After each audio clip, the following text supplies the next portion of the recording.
You are drifting between dreams in a pitch-black room. There is no alarm clock buzzing, and no sunlight has yet dared to touch the window. The world is still wrapped in a heavy, cold silence. Then it happens. A sharp, jagged sound cuts through the quiet.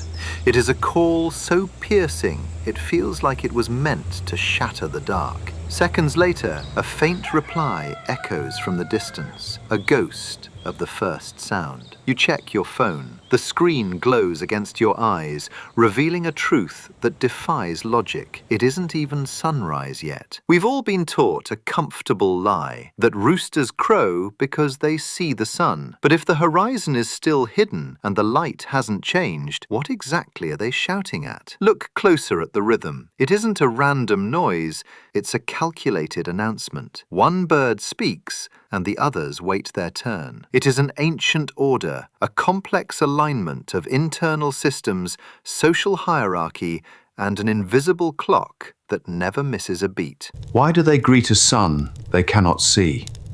The answer isn't in the sky. It is deep inside the bird, and it might change the way you think about the dawn.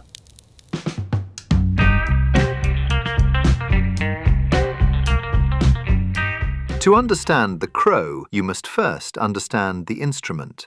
A rooster does not use a voice box like yours. Instead, nature has equipped him with a syrinx, a specialized vocal organ buried deep at the base of his trachea. With precise airflow and muscular control, this organ is capable of producing sounds that are both incredibly loud and hauntingly complex. The call begins as a vibration deep within the rooster's chest. As air passes through, the sound is amplified, engineered by evolution to travel. This is why a single crow can slice through the air, crossing yards and fields to find an ear miles away. It isn't just a noise, it is a broadcast. This mechanism is universal. Whether in a modern farm or a wild forest, every rooster carries the same finely tuned hardware, designed to grab your attention long before the sun ever shows its face. But a powerful instrument does not explain a schedule. The crow is not a mechanical reflex.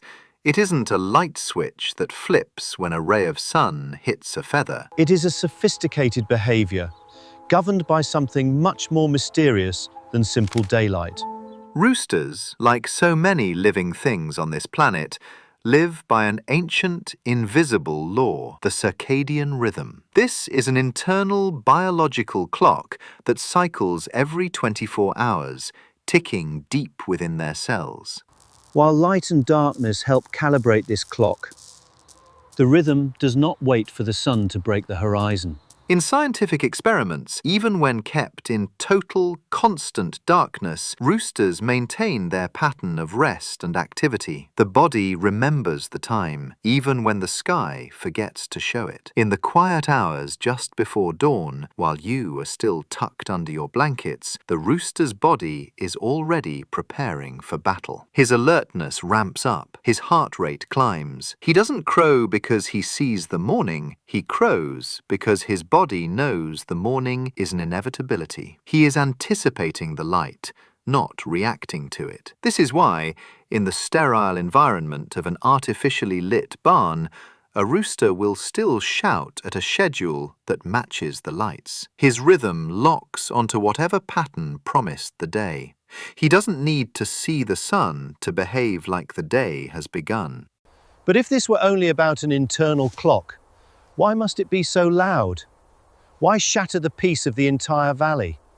Because the crow is more than a signal of time. It is a message sent to the world. A crow is never just random noise.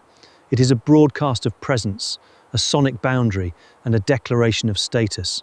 Morning is the most critical time for this message because it marks the fragile transition from the stillness of rest to the chaos of activity. As the world begins to move again, territories overlap, paths cross, conflict becomes a possibility. By speaking first, and speaking loudly, a rooster solves the problem of confrontation before it even begins. By crowing early, he establishes his domain from a distance. It is his way of saying, "I am here," before any rival gets close enough to challenge him. These calls reinforce the hierarchy of the flock, maintaining a delicate order through sound rather than violence. And these voices are not interchangeable. Every rooster has a signature. His crow is distinct, a vocal fingerprint that allows his flock and his rivals to know exactly who is calling and where he stands.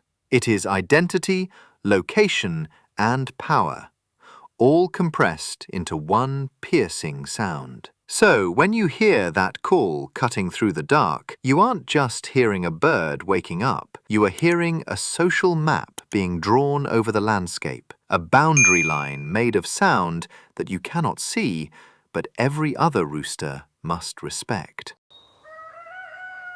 If you listen closely when the world is still grey, you will notice a pattern. One rooster shatters the silence, and moments later, another answers from across the field. It feels like a chain reaction, but in reality, it is a negotiation. The question of who crows first is not a matter of chance. It is a matter of status. An early call is a preemptive strike. It broadcasts presence before the first movement of the day begins. By being heard first, a rooster claims the morning, establishing his rank at the very moment the world resets. In that narrow window of time before paths cross, speaking first is the best way to avoid a physical fight later. The replies are just as calculated. When a rival hears that first declaration, he answers to confirm his own position. Sometimes the response is a direct challenge. Other times, it is a simple, necessary statement. I am here as well. Do not forget my boundaries. These are not isolated birds shouting into a void. They are hyper-aware of one another. They use sound to manage distance and rank, ensuring the day begins with signals rather than collisions. But not every rooster can command the air with the same authority. Because a powerful voice isn't just a choice, it's a byproduct of maturity. A rooster is not born with a thunderous voice. He must grow into it. In the world of the flock, the crow is a rite of passage. Young male chickens don't start their day by shattering the silence. The behavior emerges gradually, a slow awakening that mirrors their own journey to maturity. The master conductor of this transformation is testosterone. As a young rooster matures, his hormone levels surge, fueling not just the growth of his comb and feathers, but the confidence of his call. Early attempts are often clumsy, irregular, raspy, or incomplete. It is the sound of a voice searching for its power. But over time, as his biology stabilizes, the crow becomes steady, sharp, and undeniable. This isn't just about getting older, it's about responding to the social theater around him. The presence of a dominant rival or the competition for a mate can trigger these hormonal shifts, proving that the crow is where internal chemistry meets external survival. A rooster doesn't just crow because he is a male. He crows because his body has finally declared him ready to lead.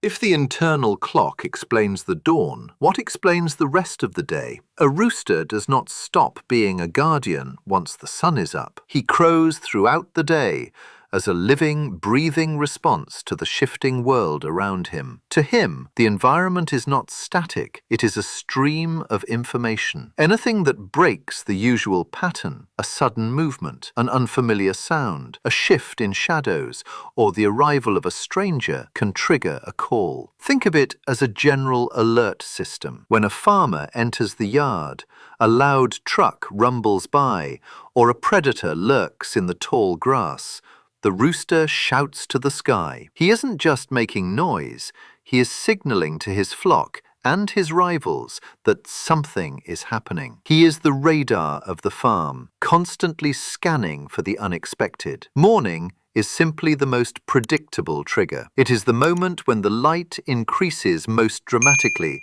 and the day's activity begins to ramp up. And because the world is so quiet at that hour, the sound feels more powerful, as if it owns the very air it travels through.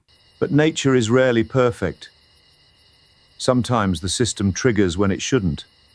A quick question for you. Have you ever heard a rooster crow at a time that felt completely wrong?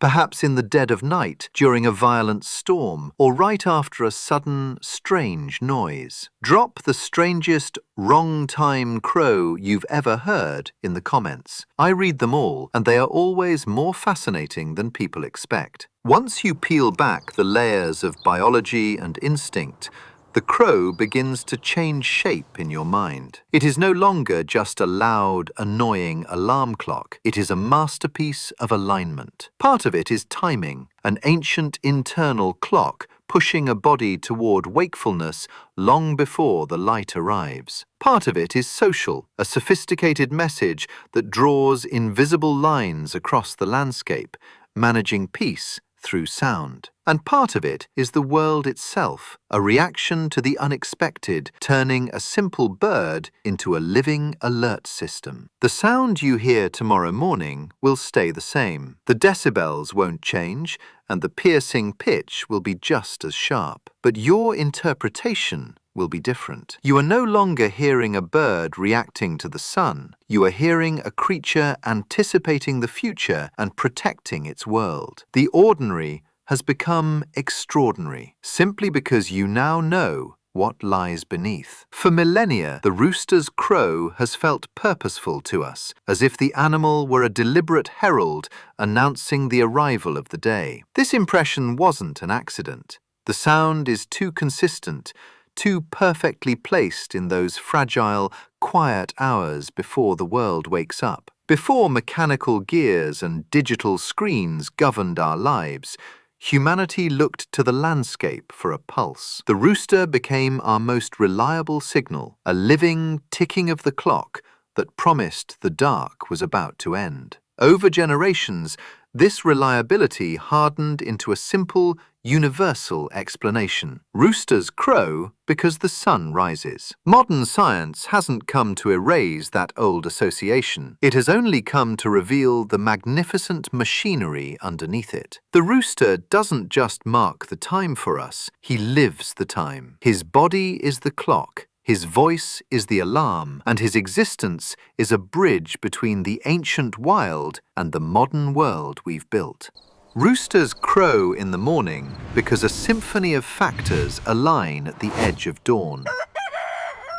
It is a blend of ancient biological rhythms, hormonal maturity, social communication, and a hyper-awareness of the world's constant changes. These elements converge in those early hours to create the powerful impression that the rooster is simply responding to the sunrise. But in reality, it is a behavior shaped by millions of years of evolution and survival. The next time you hear that familiar call shattering the pre-dawn quiet, remember that it is more than just a biological alarm clock. It is a carefully timed signal, a bridge between instinct and the environment, fine-tuned over generations to ensure the world knows exactly who is standing guard. The rooster doesn't wait for the sun to give him permission to speak. He speaks because the day is inevitable and he is ready for it. I'm Edward Thomas, and this has been QC Project, Simple Things. If you discovered something extraordinary in the ordinary today, join us as we continue to uncover the secrets hidden in plain sight. Subscribe now, and let's see the world with new eyes. One simple thing at a time. Thank you for watching. This is QC Project Simple Things, a place where we peel back the layers of the everyday to reveal the extraordinary history and science hidden in plain sight. From the morning crow of a rooster to the glass in your hand, we believe everything has a story worth telling.